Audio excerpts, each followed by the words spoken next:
बार कालू गोरी सर्दियाँ बिताने के लिए हीटर लाए थे। गोरी कावे को अपने हीटर का बहुत घमंड था।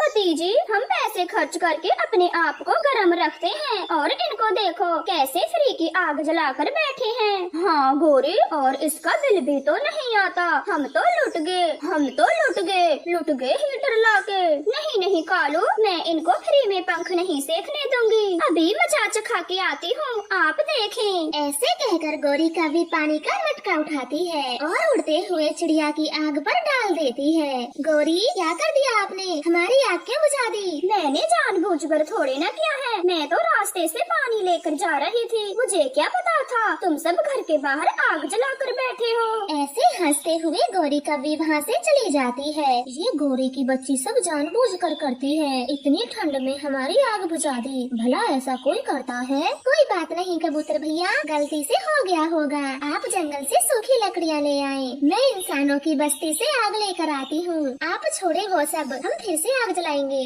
फिर कबूतर सूखी लकड़ियाँ लेने जंगल जाता है और चिड़िया इंसानों की बस्ती से आग लेकर आती है और चिड़िया इंसानों की बस्ती से आग लेकर आती है। वो बड़ी मुश्किल से फिर से आग जलाते हैं। चिड़िया, जंगल में बहुत ठंड है, अगर ये आग न होती तो हमारा क्या होता? मैं तो मर ही जाता। वो ऐसे बातें कर फिर से अपने पंख सेकने लगते हैं। मगर गोरी कभी कहाँ चैन से बैठने वाली थी। वो अपने पति कालू से कहती है, कालू, इस बार तुम जाओ, चिड़िया की आग में पानी डाल दो, आग बुझा के बड़ा मजा आता है। हाँ गोरी, मैं ही जाता हूँ और देखना कैसे एक ही बार में इनकी आग बुझा दूंगा। ठंड से मारूंगा इन्हें, ठंड से। ऐसे कहकर कालू कौवा मटका लेकर नदी पर जाता है और पानी से भर कर लाता है। वो भी जानबूझकर आग पर पानी से भरा मटका गिरा देता है और उनकी मेहनत से जलाई आग फिर से बुझ जाती है। कालू, ये क्या कर दिया आपने? पहले गोरी ने हमारी आग बुझाई और अब तुमने। आप दोनों हमें परेशान क्यों कर रही हो? अगर रास्ते में आग जला के बैठोगे तो पानी भी रास्ते में ही गिरेगा। तुम सब अपने अपने घरों में जाके बैठो। ऐसे कहकर कालू कौवा वहाँ से चला जाता है और उनकी आग फिर से बुझ जाती है। दोस्तों, ये शैतान कौवे अब हमें यहाँ नहीं बैठने देंगे। चलो अब चलते हैं, कल से मेरे घर के सामने आग जलाया करेंगे। ऐसे कहकर वो सभी अपने अपने घरों को चले जाते हैं। गोरी, जल्दी से हीटर चालू करें। नदी से पानी लाने में मेरी कुल्फी जम गई। हाँ कालू, मेरी भी कुल्फी जम गई थी। बहुत ठंड है बाहर। अब ये बताओ, वो वहाँ से भागे या नहीं? भागे, सबके सब भागे। बड़ा मजा आया आग में पानी डाल के। ऐसा करके वो कौवे बहुत खुश होते हैं। अगले दिन वो सब पक्षी मिट्टू के घर आग जलाकर बैठे हुए थे। तब गोरी कौवी कालू कौवे से कहती है, कालू ये देखें, ये तो बड़े चातर निकले, हमारी नजरों से छिपकर यहाँ आग जला के बैठे हैं। अभी जाता हूँ मटका लेकर और इनकी आग बुझा के आता हूँ। तुम बस घर जाकर हीटर चालू करो, पिछली बार की तरह मेरी कुल्फी ना जम जाए कहीं। ऐसे कहकर कालू कौवा फिर से मटका लेकर नदी पर जाता है और मिट्टू की आग पर भी पानी गिरा देता है। उनकी आग फिर से बुझ जाती है। कालू, तुम हमारी आग को जानबूझकर बुझाते हो, क्योंकि आज तो हम तुम्हारे घर जाने वाले रास्ते में भी नहीं बैठे, फिर हमारी आग के ऊपर से पानी लेकर क्यों गुजरे? अब मेरी मर्जी, मेरा मन जहाँ से जाने का करेगा वहीं से जाऊंगा, तुम मुझे रोक नहीं सकते। ऐसे कहकर कालू कौवा हंसता हुआ वहाँ से चला जाता है। वो सब ठंड से कुकर रहे थे। अब बहुत हो गया, ये तो जानबूझकर हमारी आग बुझाते हैं, वरना यहाँ से जाने का इनका क्या काम था? हाँ रानो बहन, आप ठीक कहती हो, इन्हें अब सबक सिखाना ही होगा कि ठंड में किसी को कैसे सताते हैं। ऐसे योजना कर वो अपने अपने घर चले जाते हैं। कालू गोरी तो बहुत खुश थे और अपना हीटर जलाकर खुद को गर्म कर रहे थे। गोरी, बाहर ठंडी ठंडी हवाएं चल रही हैं। जैसे ही मैंने मिट्टू की आग बुझाई, सबके सब ठंड से कांपने लगे थे और अपने अपने घर भाग गए। कालू, कल दोनों चलेंगे, मैं तो उस छोटी चिड़िया के ऊपर भी पानी डालूंगी, जब देखना वो चिड़िया ठंड में कैसे रोएगी। हाँ गोरी, फिर तो बड़ा मजा आएगा। चलो हम अभी मटका भर के लाते हैं, जैसे ही वो आग जलाएंगे तुरंत ही पानी डाल देंगे। ऐसे वो दोनों अपने अपने मटके लेकर ठंड में पानी भरने चले जाते हैं। वो उन पक्षियों को सताने के लिए खुद भी बहुत मेहनत कर रहे थे, मगर बाकी पक्षियों ने भी कौवों से बदला लेने की योजना बना ली थी। वो अगले दिन फिर से आग जलाकर बैठ जाते हैं और फिर से कौवों का इंतजार करते हैं। कबूतर भैया, उन बुरे कौवों पर ठंड में पानी डालना ठीक रहेगा? हाँ चिड़िया, तभी उनको सबक सिखा पाएंगे। ऐसे नहीं सुधरेंगे वो, लातों के भूत बातों से नहीं मानते। और तुम दोनों ध्यान से सुनो, वो जैसे ही यहाँ आए तुम उससे पहले इस पेड़ पर छिप जाना और नजदीक आते ही उन दोनों पर पानी डाल देना। और मैं भागा भागा उस कालू के घर जाऊंगा और उनका हीटर भी चुरा लाऊंगा। जब देखना कैसे सर्दी से कुकरते हुए यहाँ वहाँ भागेंगे। ऐसे वो सभी पक्षी अपने साथ भी पानी लेकर बैठे हुए थे। कुछ देर बाद उन्हें कालू गोरी मटकी लेकर दूर से आते दिखाई देते हैं। वो जल्दी से पेड़ के ऊपर छुप जाते हैं। कालू, आज ये सब कहाँ भागे? मैं तो उस छोटी चिड़िया पे पानी डालने वाली थी। गोरी ने इतना कहा ही था कि तभी चिड़िया और मिट्ठू अपने मटके का पानी कालू गोरी पर डाल देते हैं।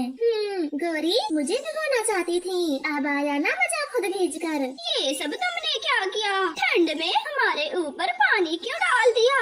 गोरी कालू, हम तो अपनी आग बुझाने के लिए पानी डाल रहे थे, बीच में तुम आ गए तो हम क्या करें? चले कालू, हीटर के सामने बैठते हैं। आज तो इन्होंने हमारी चाल हम पे ही फेंक दी। गोरी, अब जल्दी चलो घर, हीटर के सामने बैठते हैं, कुल्फी जम रही है मेरी। फिर वो दोनों ठंड से कांपते हुए घर भागते हैं, मगर कबूतर ने तो उनका हीटर पहले ही चुरा लिया था। गोरी, हमारा हीटर कोई चुरा के ले गया, अब हम क्या करें? कालू कालू, मुझे तेज ठंड लग रही है, हम जल्दी से चिड़िया के पास चलते हैं। चलो, उनकी ही आग पे पंख सेकेंगे। फिर वो दोनों भागे भागे कबूतर चिड़िया के पास आते हैं, मगर कबूतर तो उन्हें अपने पास बैठने भी नहीं देता। कबूतर मेरे भाई, प्लीज हमें आग के सामने बैठ जाने दो, हमें बहुत ठंड लगी है। नहीं गोरी, आज तुम्हें हम में से कोई भी अपने पास नहीं बैठने देगा। आप कल आना, अब जाए यहाँ से। चिड़िया, कैसी बातें करता है ये कबूतर? ठंड तो हमें अब लगी है, कल क्या करेंगे? हाँ, और हम आप सबसे माफी मांगते हैं, हमें माफ कर दो और प्लीज पंख सेकने दो। वो दोनों ऐसे खूब मिन्नतें करते हैं, मगर उन्हें कोई भी अपने पास नहीं बिठाता और इस तरह से उन्हें सर्दी के मौसम में पानी में भीगकर अपनी शैतानी की सजा मिलती है। वो दोनों तो दूर बैठे कांप रहे थे। टूनी चिड़िया अपनी 3 बेटियों के साथ रहती थी। उसका पति टुन्नू चिड़ा दूर विदेश में काम करता था। टूनी की सास लक्ष्मी चिड़िया उसे जरा भी पसंद नहीं करती, क्योंकि टुन्नू चिड़े ने खुद से टूनी को पसंद किया था। एक दिन लक्ष्मी चिड़िया अपनी सहेली से कहती है, सहेली, तू तो सब जानती है, मेरे बड़े बेटे ने अपनी पसंद से शादी कर ली, मुझे दहेज में कुछ भी न मिला। अब मैं अपने छोटे बेटे की शादी करना चाहती हूँ। तेरी नजर में कोई अमीर चिड़ा हो तो बता। हाँ लक्ष्मी, मेरी नजर में एक बहुत अमीर परिवार है, भर भर के दहेज भी देगा, परंतु उसकी 2 बेटी हैं और वो दोनों की शादी एक साथ करना चाहता है। वो सब मैं देख लूंगी, तो एक बार मुझे उनको दिखा ला, क्या पता वो मेरे बेटे को पसंद कर ले। फिर अगले दिन लक्ष्मी चिड़िया तो तैयार हो जाती है। तब उसकी बहू टूनी उससे पूछती है, माँ जी, आज आप इतनी जल्दी कैसे उठ गयी? कहीं पर जा रही हो क्या? हाँ, जा रही हूँ। तुझसे मतलब? मैंने कितनी बार बोला है, अपनी गंदी शक्ल मुझे मत दिखाया कर सुबह सुबह, अब भाग मेरे कमरे से। टोनी चुपचाप वहाँ से चली जाती है। तभी टोनी की सबसे छोटी बेटी वहाँ पर आती है। दादी दादी, मैं आपके साथ चलूँ? आप मुझे अपने साथ लेकर जाएंगी ना? अपनी माँ के पीछे जिद किया कर, मैं तुझे अपने साथ कहीं नहीं लेकर जाने वाली, अब भाग यहाँ से। ऐसे लक्ष्मी चिड़िया के मना करने के बाद वो छोटी बच्ची वहाँ से नहीं जाती। वो तो जिद करने लगी थी। तभी लक्ष्मी चिड़िया उसके गाल पे एक थप्पड़ मारती है और अपने बेटे के साथ घर से चली जाती है। मम्मा मम्मा, दादी बहुत बुरी है, हर समय मारती रहती है, कभी आपको तो कभी हमें। मम्मा, क्या सबकी दादी ऐसी ही होती है? हाँ गुड़िया, दादी सबकी एक जैसी ही होती है। जब तुमसे मना किया था तो जिद क्यों कर रही थी? इसीलिए आपकी दादी ने आपको मारा। आगे से कभी भी दादी के पीछे जाने की जिद मत करना। देख ले लक्ष्मी, बहुत अच्छा परिवार है, और देख दोनों बेटियां ही कितनी सुंदर हैं। तुझे कौन सी पसंद है? हाँ, मुझे पसंद है, और मेरे बेटे को भी। भाई साहब जी, जल्दी से ये रिश्ता पक्का करो। पिंकी चिड़िया, इनका दूसरा बेटा कहाँ है? मैंने आपसे पहले ही बोला था, मुझे अपनी दोनों बेटियों की शादी एक घर में करनी रही हैं। भाई साहब जी, आप इसे मत डांटो। मेरा बड़ा बेटा विदेश में कमाता है, इसीलिए वो आ ना सका। मैं उसकी तस्वीर लाई हूँ, आप सब देखें। अब ये रिश्ता हो सकता है। आपका बड़ा बेटा भी बहुत सुंदर है। ऐसे रिश्ता पक्का कर वो तीनों वहाँ से चले जाते हैं। रास्ते में सुंदरी कवि पूछती है, लक्ष्मी तूने झूठ क्यों बोला? टुन्नू की शादी तो हो गई है और उसके 3 बच्चे भी हैं। सहेली, वो सब मैं देख लूंगी। बस तो ये बता, अपना मुंह बंद रखने का क्या लेगी? मुझे क्या चाहिए, बस सोने की अंगूठी दे देना। इतना अच्छा रिश्ता जो बताया है। ऐसे बातें कर वो दोनों माँ बेटे घर आ जाते हैं। लक्ष्मी एक ही बात सोच रही थी, मैं ऐसा क्या करूं जो टूनी अपनी बेटियों को लेकर मेरे घर से खुद ही चली जाए। माँ, वो टूनी अपनी बेटियों को लेकर खुद नहीं जाएगी हमारे घर से। आपको भगाना होगा उसे। 3 दिन बाद भैया आ रहे हैं। बेटा तू चिंता मत कर, मुझे आइडिया आ गया है। फिर अगली सुबह लक्ष्मी चिड़िया टूनी से कहती है, माँ जी आपने मुझे आवाज दी? हाँ टूनी बहू, तुम तैयार हो जाओ, आज मेरा मन कहीं बाहर घूमने का है। लेकिन कहाँ माँ जी, हम कहाँ पर जाने वाले हैं? टूनी बहू, मैं सोच रही हूँ आज हम अपने पुराने घर चलते हैं। तुझे और तेरी बच्चियों को भी तो देखना चाहिए, हम पहले कैसे घर में रहते थे। ठीक है माँ जी, मैं अभी तैयार हो जाती हूँ। फिर लक्ष्मी चिड़िया टूनी और उसकी तीनों बेटियों को लेकर चली जाती है। माँ जी ये घर तो बहुत बड़ा है। अरे बहू, अभी तो तूने बाहर से देखा है, चल अंदर तो चल, एक एक कोना दिखाती हूँ तुझे। आखिर मेरे पति ने बनाया था ये घर। फिर वो सब घर के अंदर चले जाते हैं। अंदर से घर काफी बड़ा था। लक्ष्मी घर के कोने कोने को दिखा रही थी। माँ जी सच में मुझे तो ये घर बहुत अच्छा लगा, क्यों ना हम यहीं रहने लगे। हाँ हाँ बहू, मैं भी यही सोचती हूँ। मैं तुझे एक और नई चीज दिखाती हूँ, इस घर का शौचालय घर। ऐसा टॉयलेट तूने कहीं नहीं देखा होगा, आखिर मेरे पति ने बनाया था। ऐसे लक्ष्मी चिड़िया बड़ी चालाकी से टूनी को शौचालय दिखाने ले जाती है। माँ जी ठीक कहा था आपने, ऐसा बड़ा टॉयलेट तो मैंने कहीं नहीं देखा। देखो देखो, अच्छे से देखो। चिंकी मिंकी पिंकी, तुम सब भी जाओ। ऐसे लक्ष्मी चिड़िया तीनों बच्चियों को भी टॉयलेट के अंदर धक्का मारती है और जल्दी से बाहर से दरवाजा बंद कर देती है। माँ जी आपने हमें बंद क्यों किया? दरवाजा खोले, हमें बाहर निकाले। अब मर, कितनी भी चिल्लाओ, लेकिन तुम्हारी आवाज कोई नहीं सुन पाएगा, क्योंकि ये शौचालय घर के पीछे के हिस्से में है। ऐसे लक्ष्मी चिड़िया वहाँ से चली जाती है। टूनी अपनी बेटियों के साथ वहाँ पर रो रही थी। इधर लक्ष्मी चिड़िया अपने बेटे टुन्नू को विदेश से वापस बुलाती है। क्या हुआ है माँ, आपने मुझे बुलाया? घर में सब ठीक तो है? अरे बेटा, हमें क्या होगा, तेरी पत्नी भाग गई और तीनों बच्चों को भी साथ ले गई, इसीलिए तुझे बुलाया है। नहीं माँ, मेरी टूनी ऐसा नहीं कर सकती। भैया भाभी किसी से छुप छुप के मिलने भी जाया करती थी, और जब मैंने पूछने की कोशिश की तो मुझे डंडे से मारा। टूनी तुम इतनी बुरी होगी मैंने नहीं सोचा था। बेटा कल तेरे छोटे भाई को देखने लड़की पक्षी आ रहे हैं, उनके सामने टूनी का जिक्र भी मत करना, बुरा असर पड़ेगा नए रिश्ते पे। ऐसे टुन्नू चिड़ा अपनी माँ और भाई की बातों में फंस जाता है। अगले दिन वो लड़की पक्षी वाले घर आते हैं और शादी की तारीख पक्की करके चले जाते हैं। टुन्नू बेटा, भगवान की कितनी दया है तेरे ऊपर, जो अपनी दूसरी बेटी के लिए उन्होंने तुझे पसंद किया। अब टूनी तो वापस नहीं आने वाली, तू शादी कर ले, तेरे छोटे भाई का घर भी बस जाने दे। टुन्नू चिड़ा हालात का मारा था, वो शादी के लिए हाँ कर देता है। इधर शौचालय में टूनी और उसकी बेटियां भूख से बेहाल थीं। वो खूब रोती चिल्लाती, मगर किसी को भी उनकी आवाज नहीं सुनती। एक दिन रात के अंधेरे में कौवा वहाँ से गुजर रहा था। और इस घर से तो बच्चे रोने की आवाज आ रही है, मुझे देखना होगा। फिर वो घर के अंदर जाता है और शौचालय तक भी पहुँच जाता है। वो झट से दरवाजा खोलता है। हे भगवान, तुम सबको यहाँ किसने बंद किया? कौवे भाई जी आपका बहुत बहुत धन्यवाद, जो आपने हमारी जान बचाई, वरना मैं और मेरी बेटियाँ यहाँ तड़प तड़प कर मर जाते।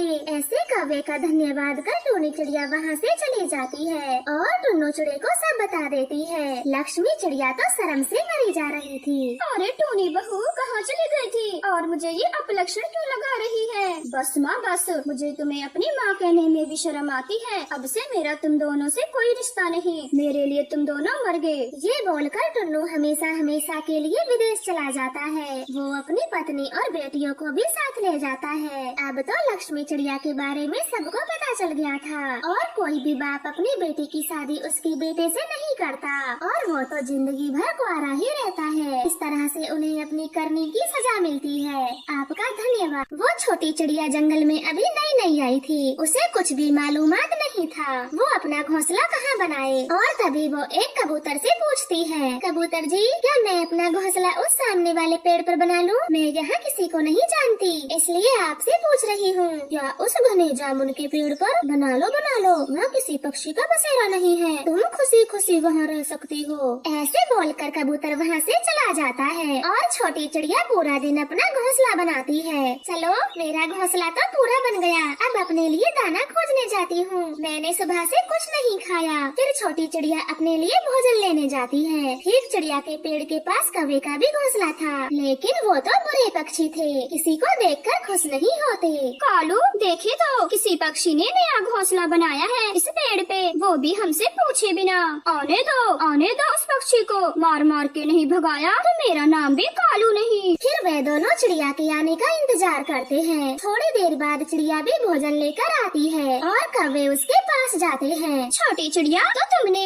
हमारी जगह पर घोंसला बनाया है, कुछ पता भी है? ये पेड़ हमारा है, भागे यहाँ से। लेकिन यहाँ तो किसी का भी घोंसला नहीं है, अगर होता तो मैं खुद ही नहीं आती यहाँ। चुप, बेशक हमारा घोंसला दूसरे पेड़ पे है, लेकिन हम यहाँ दिन में सोते हैं, खाते हैं, और हम दूसरा घोंसला भी जल्दी ही बनाने वाले थे, लेकिन अब हम इसी घोंसले में रहेंगे। तुम भागो यहाँ से। मैंने इतनी मेहनत से अपना घोंसला बनाया, कम से कम मुझे कुछ दिन तो यहाँ रहने दो, फिर मैं खुद ही चली जाऊंगी। ठीक है, तुम एक छोटी चिड़िया हो इसीलिए दया करते हैं, लेकिन जब तक तुम यहाँ रहोगी हमें कुछ देना होगा, जैसे कि भोजन। तुझे हर दिन हमें भोजन देना होगा। ठीक है, मुझे मंजूर है, मैं आप दोनों को रोज रोज अपना भोजन दे दिया करूँगी। तो लाओ आज का दाना हमें दे दो, और जब तक तुम्हारा मन करे रहो यहाँ। ऐसे बोलते हुए वो चिड़िया का दाना ले लेते हैं और अपने घोंसले में चले जाते हैं। ये तो बहुत अच्छा किया गौरी तुमने, अब हमें दाना लेने दूर नहीं जाना होगा, बैठे बैठे आराम से चिड़िया का दाना खाया करेंगे। हाँ कालू, तभी तो सोच समझ कर मैंने चिड़िया को रहने दिया है। मैंने सुना है छोटी चिड़ियाएं बहुत भोली और मेहनती होती हैं, ये हम दोनों का पेट भर देगी। ऐसे खुश होकर दोनों कौवे दाना खाते हैं और सो जाते हैं। सुबह हो जाती है, चिड़िया तो भोजन की तलाश में जा चुकी थी। मुझे जल्दी जल्दी दाना खोजना होगा, अपने लिए भी और उन दोनों कौवों के लिए भी। मैं तो अच्छी फंस गई, मुझे जल्द ही अपने लिए कोई दूसरा स्थान ढूंढना होगा। ऐसे वो चिड़िया भी भोजन लेकर जंगल लौट आती है। कालू गोरी मस्त अपने घोंसले में सोए हुए थे, तब चिड़िया उन्हें भोजन देने आती है। आ गई चिड़िया, आज क्या लाई हो? ये ले कालू गोरी, आज मुझे ये चावल के दाने मिले हैं। चावल तो कुछ खास पसंद नहीं है मुझे, कल मेरे लिए चीकू लेके आना। गोरी तो फरमाई से करती है। चिड़िया बिना कुछ बोले वहाँ से चली जाती है। इस तरह से दिन बीतते गए। कालू गोरी के तो खूब मजे थे जब तक चिड़िया उनके पास रहती, मगर अब चिड़िया ने एक कट्ठे के पेड़ पर अपना घोंसला बना लिया था, जो कि उन शैतान कौवों से बहुत दूर था। गोरी, आज चिड़िया को काफी देर हो गई, भोजन देने भी नहीं आई। कालू, कहीं वो छोटी चिड़िया इस घोंसले को छोड़कर चली तो नहीं गई? अगर ऐसा हुआ तो हमें रोज रोज भोजन लाकर कौन देगा?